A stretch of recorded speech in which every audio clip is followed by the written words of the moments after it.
I am Jacob Wurtz. I am Jacob Gabel. And this is the Untapped Podcast. You like that? I went along with you there. Those of you on the video will see me just go along with Wurtz in there. Little drumsticks. You know, there, I might know the words to it. Yeah.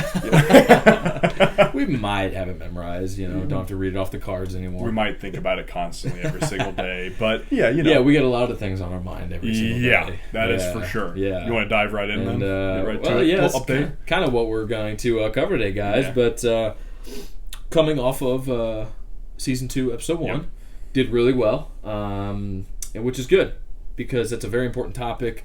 Very relatable to the country today with the Weimar Republic. We talked about what that is, or what that was, and how there's a lot of parallels to our country today. Yep. So that was an EX Current episode. Today is going to be an EXMind episode, guys. Yep. So we're going to talk a little bit more on the mental side of things. And this one's going to be a little different from the different mindset, mentality type ones that we've done. Such as our last episode that we did that would kind of be an EXMind would probably be that creating your own hard episode that we did. Yep, episode 27 from season 1. I thought it was 26 or 27. Yeah. But this one, guys, we kind of want to just show us as real people and not give this facade, and I don't think we give a facade off, honestly. I would think not either. Yeah, we genuinely are just two fun guys that enjoy living life, but that's not all we are. There's a lot that we do internally deal with that we bring on ourselves, and some external things that obviously contribute to that. But so we're going to kind of talk about just our stressors in life. And this isn't any kind of episode oh, look at us, we're dealing with stress. Yeah, boo-hoo. Poor us. This is not at all. No. We're mostly just showing the relatable side. Mm-hmm. That, hey, we go through things. We're no different. We're 23. We're both 24 years old almost here. And we're not living this perfect life, and I don't think we give that off again. I really don't. I would think not either. Because that's the thing you have to be careful about, guys, on social media and whatnot, and just kind of in today's world with how open today's world is a lot of people give that facade, hey, I have the perfect body, I live the perfect life, I'm on the beach every day, or I'm in the mountains doing cool stuff every day, and I don't have to work and all this stuff, and those people aren't real. Mm. Yes, they're real humans, but that type of a life isn't real. It's not relatable. It's hard to connect to. And yeah, we like to show ourselves having fun and being goofy and being funny and whatever. Those of you that do know us personally, that we're just two fun guys. We have a lot of fun together. We have a lot of fun with the people that we spend our time with. And that's us. But we just kind of wanted to open up and just be a little not vulnerable, I wouldn't say necessarily, but just try to be relatable. I guess, so to speak, you could call it vulnerable in a way. Yeah, I guess, but essentially try to be relatable with you guys. Yeah, and the thing is, you and I, like you said, we could put on a facade. We have enough people that know technology around us where we could put on social media, making us look like we're rich. For sure. Look like we're living just this lavish lifestyle. We're not. Or ripped right now or something like that. Yeah, again, neither of us are at our full potential physical-wise by any means right now. Yeah. So even look at us a year ago. Right. We both looked a little different then, and then whatever that happens. Yeah, absolutely. Happen, and that's part of the idea of being relatable too. It's not like you and I are just 6% body fat all year round and with gigantic guns and just here, pythons on our arms, vascularity, veins everywhere. That's not a thing. That's one way to look at it being relatable, but. Guys, Wurtz and I, we also deal with a lot of just normal stress things in life. One of those, especially, and this is especially me as a man. Him and I put a lot on our plate. We put a lot of responsibility for the future on our plate. Yes. And it ends up hurting us sometimes in a lot of ways. In the way of it can slow us down. Yeah. Because we put so much on our plate in the way of, I want to provide for a family. I want to be able to build a business that helps a bunch of people, as many people as possible. I want to be able to take off right now with social media, with helping people, etc. And you start putting all these... And, by the way, I also want to throw in family time and be able to have a great wife. Yeah. And it's so you put all these different things on your plate, especially, a lot of you guys can definitely relate to this, I bet. And honestly, all you girls, I guarantee you can relate to this same thing. Mm-hmm. putting a lot of stuff on your plate ends up really dragging you down in a lot of ways, and Wurtz and I can really get caught up in that a lot of times. For sure. And I would say you would agree with that 100%. And we were even talking about it before this, guys. It's him and I are just, we want the best. We always put a lot on our plates because we know what we're capable of. Mm-hmm. So we don't like when we're below that potential. And at the same time, we definitely know what we're capable of as far as the highest points we've reached thus far in our lives. Yep. But I think we also, both of us, don't even know what we're capable of at the very same time. Right. That kind of sounds contradictory, guys. But like we've done a lot of good things so far. We're incredibly young. We've also done nothing at the same time. Yep. We have been able to, in both of our short careers, training people. Yours is obviously a little more extended than what mine is, but we've already helped a tremendous amount of people. Yeah. And we get to impact people's lives, and through physical training, through mental training, that kind of stuff. And it's amazing. Yep. I mean, that feeling you get inside when you can literally see someone physically change, whether it's a weight gain or weight loss goal, or it's I want a PR on this lift, yep. or I want to beat my time on this conditioning workout, whatever it might be, and you help them get to that. Like, that's a very fulfilling feeling, and that's one of the great pluses of being a personal trainer. Absolutely. Absolutely. But at the very same time, both of us just feel like we've done absolutely nothing, like yep. accomplished nothing. Yep. And you mentioned like we want to take off right now, and that literally couldn't be truer. Like we were, again, right before we started recording, we talked for a good 15-20 minutes just kind of about all this, and that's actually what kind of inspired this topic, to just turn the microphone on and keep that conversation going. Absolutely. But like some of the biggest contributors to filling that plate that you were talking about is jobs and money and hours and yep. what we're trying to do here. Well, we both are like, we both had our experiences getting screwed at certain jobs and promises not being fulfilled of, this, that, or the other, whatever it might be. So that just even more makes us just, okay, we need to be our own boss. Yep. It's time for us to take off. This is our time.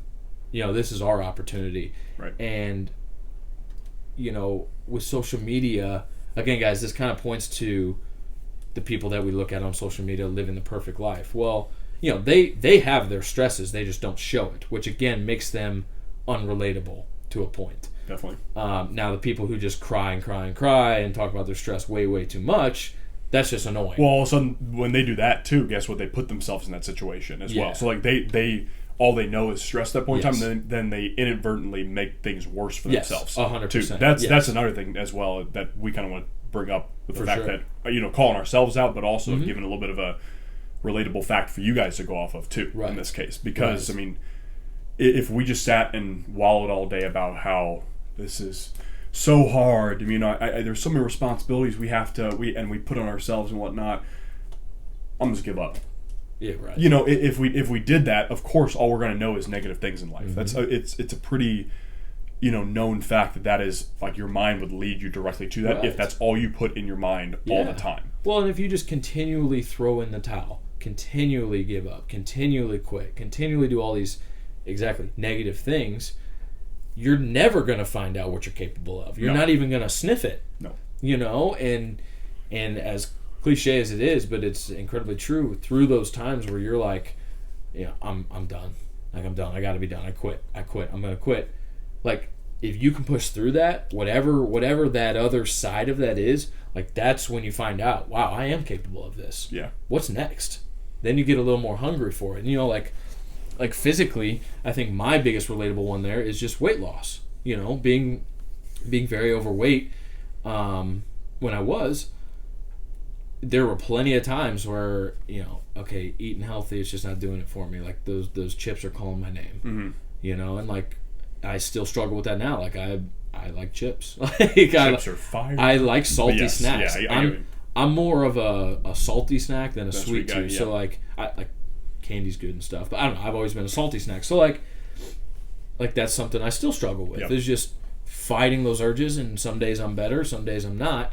But throughout that initial start to the journey of trying to just become better physically, and then in turn I found out how much of that is mental. But there's plenty of times where it's like, I just don't want to go to the gym today. Like, I'd rather just lay in bed until, 10, 11 o'clock in the morning and then just go play video games or something. And, like, I guess I was never quite that bad. But, sure. Like, during the initial COVID lockdowns and stuff, when we had no idea what we were dealing with, really, like, that it was easy to do that. To just be at home and just chill and just eat crap and not do anything, But I didn't do that. Yep. And look at what I found out about myself. You had a front row seat to that. You were a big proponent of that, so you were right there along with that when that was all happening. And you want to talk about stress? I mean, like, trying to make a huge physical change is very, very stressful. Absolutely. On your body, on your mind, the battles that you go through every day in your mind of, working out or not working out, eating better or not eating better, like all that kind of stuff. Getting out of those bad habits. That's the hardest thing to do. Yeah. Whatever the bad habit is for you guys, everyone has their bad habits. And I know all of you, as you just heard me say that, you thought of it right away. Like, what that bad habit is. If you can get rid of those, if you can drop that bad habit, that's, again, when you start to sniff what you're capable of. Or even like you're saying right now, you're aware of it. You know what I mean? Like, you're actively working on that bad habit and improving it and getting away. It's not like you can literally cut it out like a tumor right away. You can't stop cold turkey on a bad habit. That's right. I mean, I guess you can. Some people, I've known some people that can't do honestly, that. Honestly, I did. Yeah, that's true. That's true. But as you know, too, before I knew anything about my body or, like, physical change, my first solution was, I just won't eat. Like, I just won't eat as much. Yeah, I remember that. And, like... That scared the shit out of me, I'm not going to lie to you. Yeah, in my mind, okay, I'll lose weight if I just don't eat as much. If I essentially just, like, starve myself. Well, okay, yeah, the number on the scale might go down pretty quick. You're also just killing your body. Yep. You're losing fat, but you're mostly losing muscle. Yeah. And you're losing energy. It's starved for nutrients. Yeah, exactly. So, from a personal trainer's guys, like, to lose weight, you can't just not eat.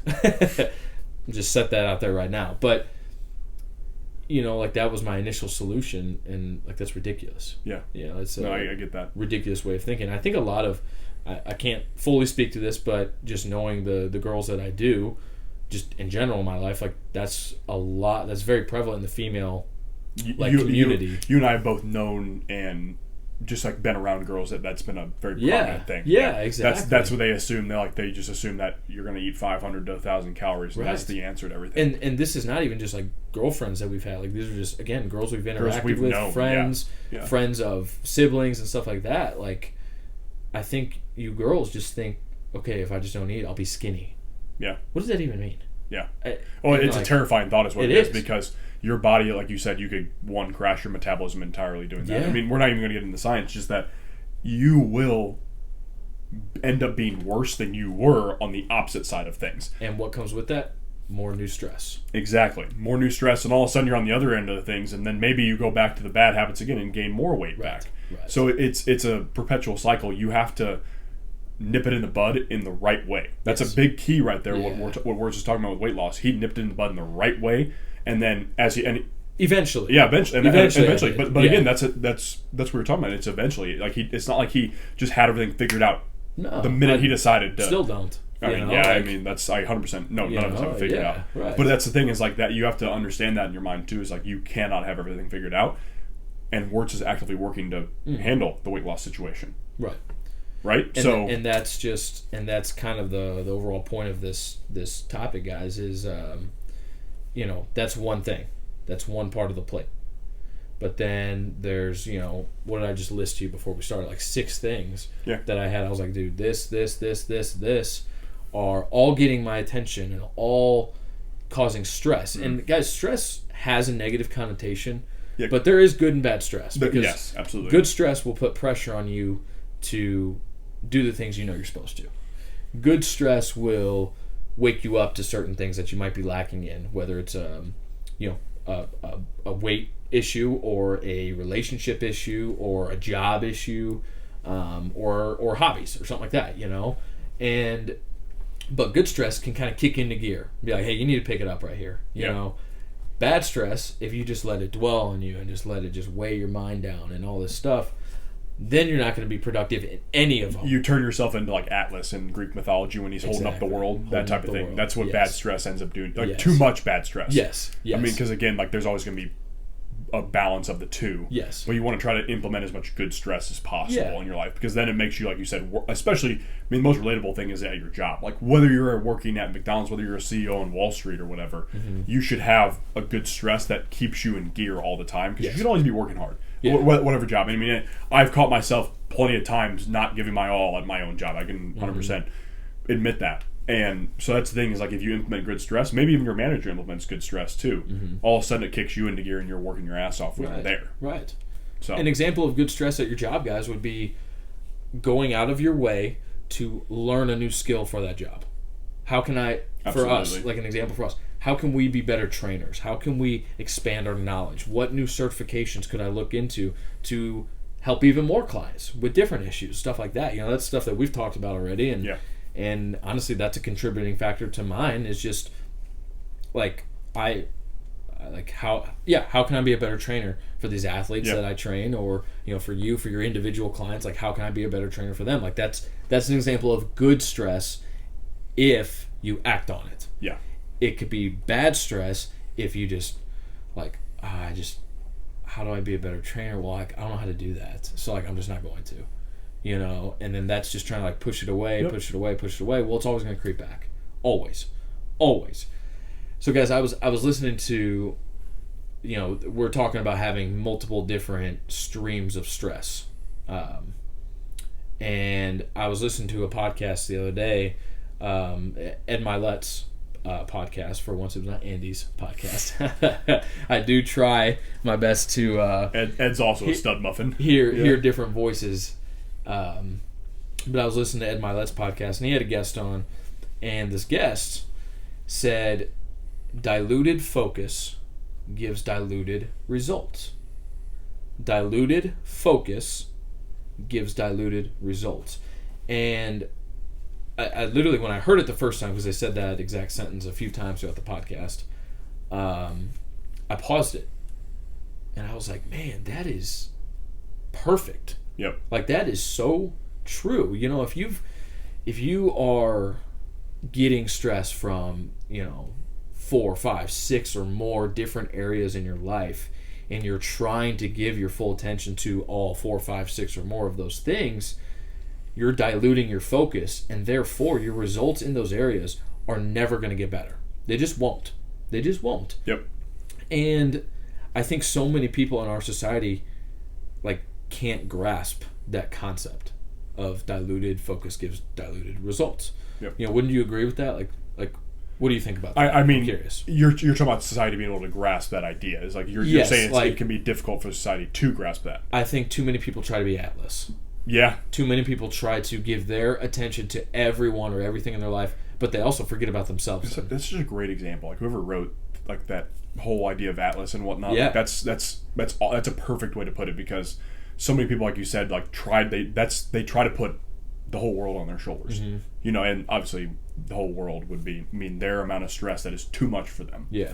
And I would say you're absolutely right. I would say that it is very difficult for people to compartmentalize and direct focus at correct things, and that includes us too, 100%. Yeah, absolutely. That includes us too in that conversation, 100%.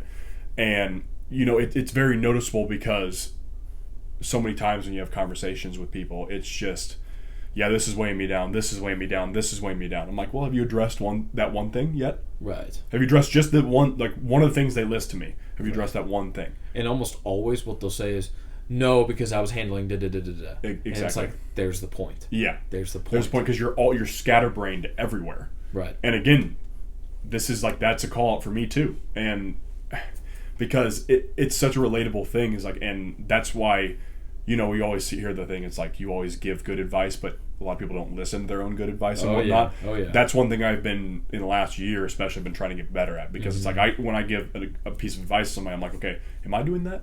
Right. And usually when I listen to it, it's like, okay, that kicks me into gear in a way too. Yes, dude, I 100% feel that. Yeah. 100% feel that, because, being in the fitness industry, we're both giving advice quite often, especially at our jobs. Like, that's essentially what our job is to give advice. Is talking to people. Yeah, that too. And I feel that so much, and I've been accused of not doing that. Accused, I don't know, maybe that's too strong of a term, but accused of just not taking my own advice that I give to other people. Oh, okay. And it's like you're trying to help someone else out, and they're like, and then you start kind of spilling your what's going through your mind. And they're like, dude, like take your own advice. Yeah, take your own advice. Interesting. I mean, I could say there's been plenty of situations where you've done really well at taking your own advice because, for example, like getting on our horse about posts and whatnot and clips and whatnot. I remember you were on your horse about that, and it kicked me into gear too. Yeah. And there's been like one time maybe where like it was like we both had to kick each other into gear and whatnot. For sure. Like, probably more than one time actually. And like there will always be times. Trying to grow a business with a partner. But I think it's been really good because like there was. I mean, I remember. It's finally kicked me into gear. I remember you were posting a lot with, of course, with Mary Monday and everything and whatnot. And then you were like, yeah, like you get posted, dude. And all of a sudden, new phone for me. I made the effort to even film backwards on my old phone and whatnot a lot of times. And it worked, and that kicked me into gear. So in your case, that's something you can be proud of because you took your own advice really well there. Yeah. Because that kicked me into gear in turn too. And again, like I'm sure you have situations where like I did stuff that kicked you into gear and whatever. But like I mean, maybe I'm bad at thinking about stuff I've done. As you probably understand too. But 100%. But yeah. Yeah, and like that's just me trying to do what you just said too. Like the past year or so, or whatever the timeline is. Trying to do that more often. Yeah. Like if you noticeably are able to give someone good advice on anything, guys, do your best to also take that for yourself. Yeah. And I think so many people are scared of other people thinking they're selfish. And it's like, no, you have to take care of yourself. You have to take your own advice. You have to focus with intent. Like you have to give 100% focus here, and then you can give 100% focus to this too. If you need to, but also at the same time, guys, if you have stress coming from a million places in your life, you might have to take a look around and be like, okay, what is essential and what is not. And sometimes those things that are not essential, like you might have to cut it out. Yeah. And that doesn't just necessarily mean like, oh, if you got in an argument with your sister, like cut your sister out of your life. Like, no, that's not what I'm saying. Or any people for that matter. But sometimes that is the case, actually, I guess. I mean, but definitely it is. But if it's your job, I can promise you can find a new job. And like yeah. I mean, of course, you should at your job try to address stuff at first. But if it's just there's no way, like you're so far down the line, there's no coming back. Right. Then of course, yeah. And I think because of just like culture today, and especially like people our age are very fleeting. At times, and You're exactly right. I'm glad you clarified that because some people would hear that like, oh, I had a very stressful one day at work. Yeah, so one day gone. I'm done. Like, I'm not finding a job. It's like, dude, do you just continuously want to be the new guy at work? You know what I'm saying? Like, like that sucks. That's stressful on its own. Like job searching and being the new guy and whatever. Like, but I don't know. Like I just, diluted focus gives diluted results. I think so. Actually. Literally easily transition into an anecdote about diluted focus for us and whatnot. I think so, guys. One thing that Wurtz and we've tried to keep consistent in our friendship, and you'll understand where I'm going with this right away. But the last 2 years now, a little bit over 2 years now, actually, we've been really tight, and we've been really good about at least one time a week seeing each other, and it's not just business. Oh yeah. I mean, like for example, like I think 2 weeks ago we went to the lake. The Enclave Lake. Oh yeah. And we went on a walk. Yeah. And the whole time, like we didn't post on social media, etc. That type of stuff. We just took a walk together because we're like, we're dealing with shit, dude. Yeah. You know what I mean? And then guess what, guys? We're able to kind of address those issues, talk about how to compartmentalize them. We didn't fix them right there by any means. Right. By no means did we fix them, but it's good that like again. Wurtz and I mean, it's not like we have a massive friend group or something like that either. Yeah, but like we have the ability to have each other to address that type of stuff, and that's such a huge factor for us because if we couldn't stop and address that type of stuff, I mean, if you have to do it by yourself, do it by yourself, I guess. But if you can use somebody like Wurtz and I use each other and whatnot. For sure. That case, like we went on that walk, we sat down at this lake and just talked and went through stuff, and we're like, man, like this is going on. Like, what do you think? Like. And so, don't think that we're some kind of superhuman ever, because we literally have to take time to do stuff like that. Yeah, because if we didn't, we'd probably lose our minds. Yeah, and I think that's a huge thing we did well, and we do well to this day. Absolutely. Because the thing is, especially when we don't have like a week we miss something like that. Mm-hmm. I mean, this week is kind of one of those weeks, sort of. Yeah. And that definitely can take a hit. But that's the when you use the benefit of technology to keep in touch with that person, whether it's FaceTime, whether it's text, call, whatever. Yeah. And I think that's something an anecdote that people could use in that way, 100%. I mean, we've had plenty of times where we've just talked on the phone. Yeah. Where we weren't, able to be face to face. It was like day like 9 for me on 75 hard. It was like 9:30, 10 o'clock at night, and I was just at the Parkway South Field going back and forth, walking, and I was like, I need to ring Wurtz up now. I'm losing it. It was funny, yeah. But like stuff like that, and even like another example for me is we've had one of our close buddies lives in Kansas City for a couple months here, and a couple times now, he'll be back this weekend and moving back this weekend is what it sounded like, but literally, we only did this twice while he was in Kansas City. We kind of intended to do it more often, but him and I, one of our things forever has been going on walks together late at night, and that's just kind of like our hangout, sort of. Well, he lives in Kansas City now, so twice while he's been gone, I went on the walk, but we talked on the phone, and like, so it's the same idea, and a lot of that too was just him and I catching up and like whatnot, but not necessarily like releasing stress or anything like that, but it partly was too. I mean, it does, But you and I have had stuff like that, and you're exactly right. Like we try to not always have our hangouts to be strictly business. Yeah.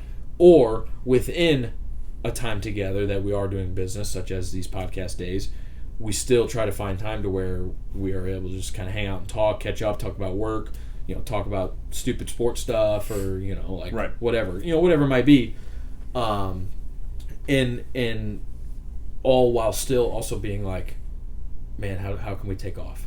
How can we take off? How can we literally, how can we get our shot? Yeah. How can we get that and execute and get to where we want to go? Yep. Because again, we have those stresses that a lot of the stresses that we have are related to just job, either the current job or finding new ones or whatever it might be.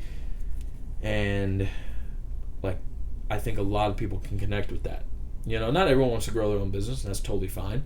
But that's one of the toughest things because everyone has to have a job. You have to. You can't live off the government.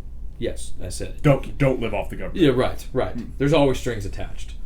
And I think so much of people's stress is related to that field of life or whatever, that part of life.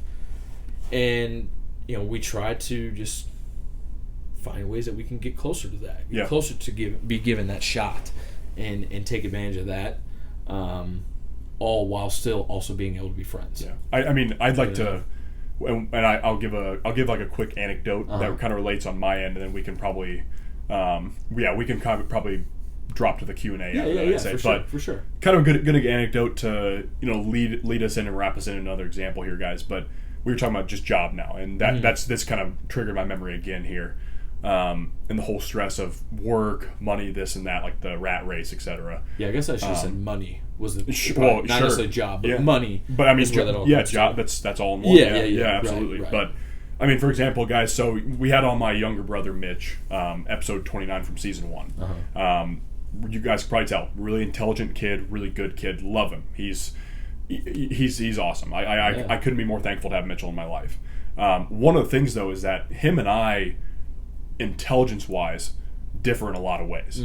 I mean, I can definitely, in the way of physical stuff, whether it's physical fitness or the mental health side of things, I'm really intelligent in that area. I've applied myself in that area. I've found that to be really good for myself. You guys could tell he's very smart in the cybersecurity area. So that's a little bit more of these days, a normalized 9-to-5 job and a more consistent job. Yes. Than what would personal training be considered. Right. So there's a lot of stress added with that comes along with the fact that my brother is that intelligent and that driven and also in a really, really in-demand field that he doesn't necessarily have to start a business to be really successful. For sure. Yeah. And, I mean, again, we don't need to start a business to be successful, but the idea like you guys get the idea of what I'm saying there. But a lot of personal training is driven by entrepreneurs. Absolutely. And personal businesses. Absolutely. Too. Because it's providing a service that isn't necessarily like, hey, let me go on and make sure hackers don't go on your computer and whatnot, in Mitchell's case. Yeah. And like, obviously there's a lot of gyms around, but not everyone knows what to do at that gym. Exactly. And like, some of the gyms you can look around, just like the personal trainers aren't, like, I look at them and I'm like, let me give them my money to train me when like they don't even look like they do. That kind of a thing. So that's kind of more so what I meant. I guess less credible field, it could be one way to put it, I guess, in a way, because of the fact that people see that. It could be. Yeah. It could be, yes. Yeah. Some people think it's a scam, which I don't understand. I honestly don't think it's a scam. I guess maybe people think that because it's not overly... Of the bad apples, probably, too. Well, yeah, and it's not overly difficult to get a certification. I mean, it takes time and effort, no doubt. Yeah. And you have to be very attentive with it. But it's a lot shorter than going to a 4-year school and getting a degree. Assume if you don't go to a 4-year school, it's just game over these days. Exactly. Yeah. Exactly. So that's kind of where mine comes. I mean, Mitchell graduated in 3 years. Right. 3 years from school with a cybersecurity degree, and so that definitely, like, especially family-wise, can become a big stress for you guys. And I'm sure you guys understand this, whether it comes to if you're an only child, if you have siblings, whatever, comparing yourself to siblings or friends. Yeah, 100%. Yeah. And that is definitely something that I have to curb myself at, because Mitchell and I have different talents. It is what it is. Yeah. And I need to find different ways to work with those talents and whatnot, because and not to just be like, oh my gosh, like, because of COVID I didn't finish college or whatever in the world I want to say, and that type of stuff. Like, should I just go to trade school? Should I do this? Blah, blah, blah, blah, blah. So to make that relatable to you guys, I understand the comparison thing. Yes. It is 100% a thing that you compare yourself to friends, you compare yourself to family, you compare yourself to, like I said, siblings and whatnot. And to understand that Wurtz and I are on that same level too. Yes. Like, I mean, that's huge for me, because Mitchell just is a very talented kid.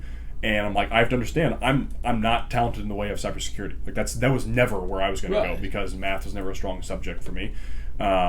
Coding and engineering were never strong subjects for me, even in high school. Right. We count in 45s. I mean, you literally 45, 25, 35. How many plates? Yeah, how many plates are on a bar? Yeah. So 3 plates is 315. Okay, perfect. Cool. Yeah, now I understand. Quick math. Yeah, quick math. That one's well, solid. And like the way I can relate to the story too, as someone who doesn't have a brother. Yeah.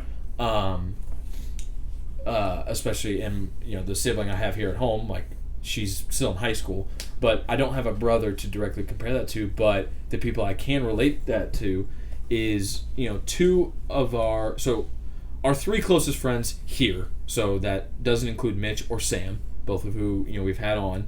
The 3 guys that we have here, one just got a full-time teaching job, which is awesome. Mm-hmm. He's been in school for a long time. He's going to be hopefully our next guest, or at least one of our next 3 to 4 guests. Yep. But we hope to have him be next. You know who you are. Stud. Again, definitely another EXMind type episode there. But anyway, he's got a full-time teaching job at a school district here in St. Louis, and that's awesome. Full-time job. That's huge for him. Very, very proud, very, very happy. He's wanted that for a long time. Our other 2 guys are doing extremely well for themselves, working remote for their companies. One of them has a house, a very, very nice house in a booming area. The other one is the guy that lives out in Kansas City for these past couple months. So all 3 of those guys have gone to college, have 4-year degrees, and have solid jobs. Yeah. We're not like that. They're just intelligent, good dudes. Oh, yeah, absolutely. There's no doubt about that. That's But as far as the comparison, like, again, family-wise, like, it's there's a lot of pressure there. Like, it feels like a lot of pressure, because for me, like the thought of going back to school just sounds so, like, unattractive. And it's tough because, like, the generations above us, like, that's what you did. You went to college, you got a 4-year degree, you got a job, and you started your career. Back then, that worked really well. Like, that was a very solid plan. It was the normal thing to do, and anyone who was outside of that norm was kind of looked at as just like an outsider, essentially. Luckily, in today's world, a lot more stuff is a lot more accessible, but it's still a little bit of looked at as an outsider. It's still taboo, yeah. And we're in that. So there's also a lot of stress and pressure that comes from that.